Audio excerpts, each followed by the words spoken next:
Welcome to Voice of the Vatican, Maria. We are delighted to have you. Would you tell us a bit about yourself? My name is Maria Vargo, and I currently play Saint Faustina in the show Faustina, Messenger of Divine Mercy. I've been playing this role for almost 3 years for St. Luke Productions. I travel across the United States, and in a couple of days I'll have my 250th show under my belt.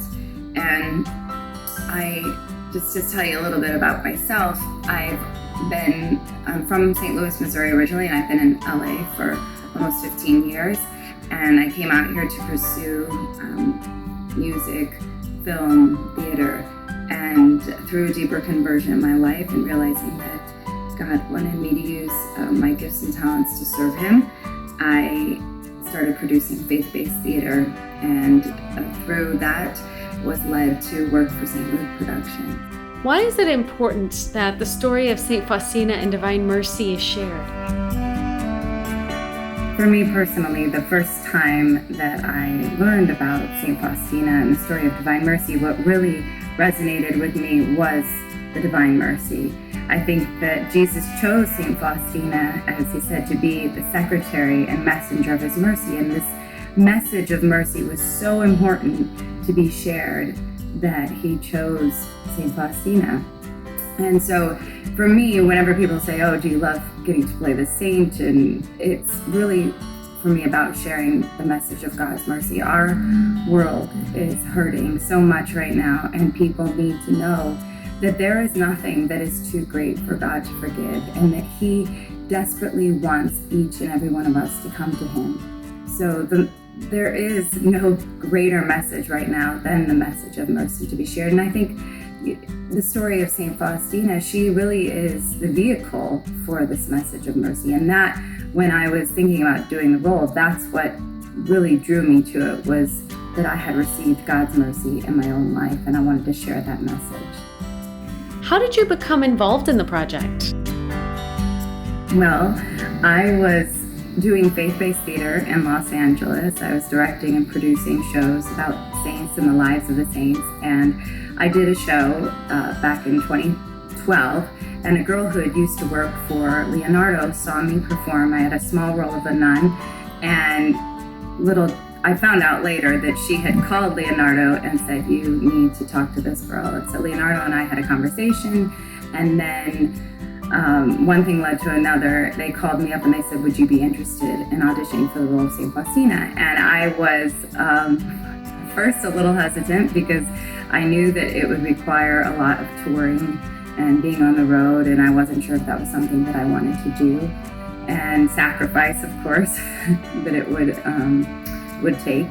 And so I prayed about it, and I did a novena to St. Therese, and I asked her intercession to show me a sign of a red rose if I should continue to audition for the role of St. Faustina. And on Divine Mercy Sunday, in April of 2013, I got the rose. And so I continued to audition for the role, and I just put it in God's hands. And I said, Lord, if this is what you want, then they'll pick me, and I'll say yes. And if not, then I know you have something better planned for me. So they did end up picking me, and here we are almost 3 years later. What's it like portraying a saint? I get this question a lot, and I think that the main thing that I learned in acting when I was doing scene work and studying was you can never put a character on a pedestal. You can't ever approach a character that way. So I look at the humanity of who St. Faustina is and was. And when I was researching her, I read about her entire life and just what a great storyteller she was, and what a charismatic person she was. And so those are the things that I want to bring to the table when I portray her, and also her struggles, her joys, her sufferings, everything that she went through, because she's a real person. And that's what, to me, is so exciting about communicating the story of St. Faustina, is that, yes, she is a saint, but she's a human being that our Lord chose to work miracles through in an amazing way. And so I don't put her on a pedestal, but I also know that for me, every night when I get to play her, the most beautiful thing is that the love that she had for our Lord. She loved him so much, and this is what I try to communicate with my heart and mind. And if I could just, Maria, take that little bit, just a tiny percent of that away into my own daily life, it's a blessing. So to portray the saint is a challenge, because I always say it's easy to be a saint for an hour and a half every night, but it's the rest of our lives that we have to strive to be a better person. What have you heard back from people who've been touched and lives changed by the show?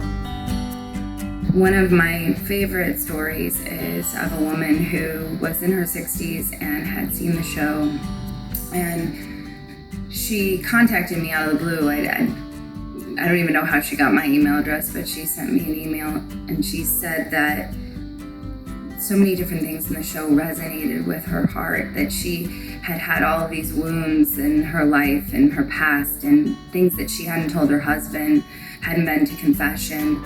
And she said, after the show, I knew what I had to do. And she said, I went to confession and I told the priest, these things that I had held on to. And she said, I knew that I had been forgiven. I knew that I had received the mercy of God in that moment. And she said that her life would never be the same after that.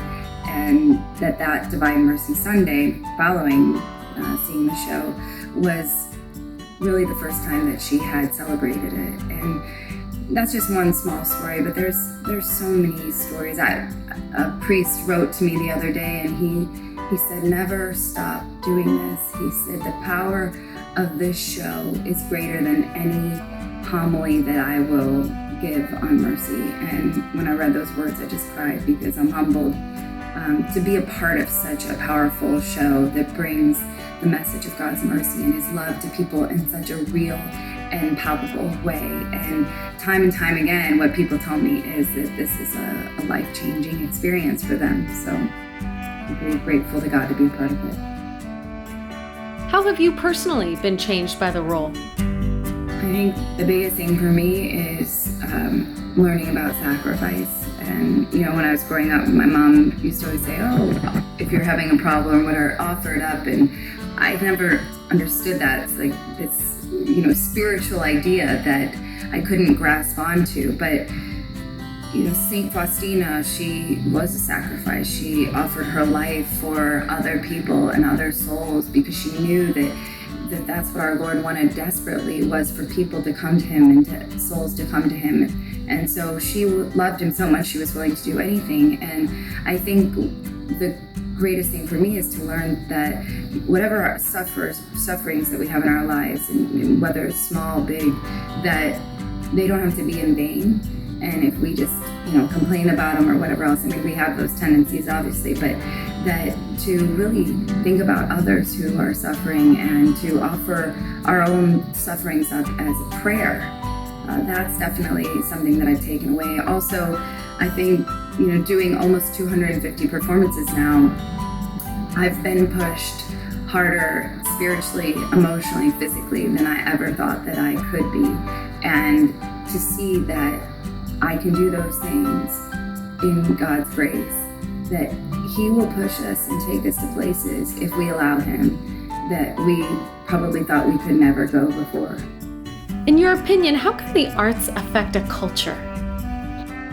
As we're seeing in our world today, the arts are so important, because we are constantly being inundated visually by things that we either watch on television or on a computer, or it's just, we spend most of our day dealing with the media, and it's important what we look at. What we look at goes into our brain, and then it informs how our emotions are and what we feel, how we act, and things that we do. So I believe that art is very, very powerful. I've seen that how music can transform the heart, how the play has converted people's hearts, how people who've come to the show and were thinking about entering religious life after they saw the show decided to do that.